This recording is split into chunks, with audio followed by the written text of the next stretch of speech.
नमस्कार मैत्रिणींनो, तर आज आपण बनवणार आहोत वरीचा भात. हा उपवासासाठी आपला खास हलका फुलका खायला पचायलाही चांगला. तर हा आपण आता वरीचा भात बनवणार आहोत मैत्रिणींनो. मी इथं वरी थोडीशी भाजून घेतलेली आहे. नंतर याच्यामध्ये मी तेल टाकून घेतलेलं आहे आणि मिरची लागेल तेवढं आपल्याला तिखट ते टाकून घ्यायचं आहे मैत्रिणींनो. नंतर याच्यामध्ये मी बटाटा टाकून घेतलेला आहे. बटाटा आरतून परतून थोडासा घ्यायचा आहे मैत्रिणींनो. नंतर आपण ह्याच्यामध्ये टाकणार आहोत मीठ. जेवढं मी लागेल तेवढं मीठ मैत्रिणींनो टाकून घ्यायचं. परत नंतर आरतून परतून घ्यायचं आणि नंतर आपण ह्याच्यामध्ये घालणार आहोत पाणी. जेवढं आपलं भात शिजायला लागेल तेवढं हे आपलं पाणी घालून घ्यायचं आहे मैत्रिणींनो. पाण्याला उकळी येईपर्यंत मी हे जाडसर शेंगदाण्याचं कूट करून घेतलं होतं. थोडंसं जाडसर ठेवायचं. हे आता आपली परत थोडंसं 1-5 मिनटं उकळी येऊन दिली. नंतर हे आपलं भाजलेलं आपलं वरीचा तांदूळ होता तो मी ह्याच्यामध्ये टाकून घेतलेला आहे.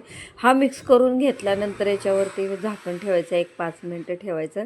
बघूया आपला भात आता हा शिजला आहे का तरी, म्हणून मी झाकण काढून बघितलं.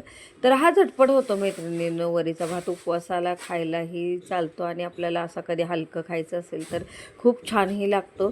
तर हा आपला आता वरीचा भात तयार झालेला आहे मैत्रिणींनो.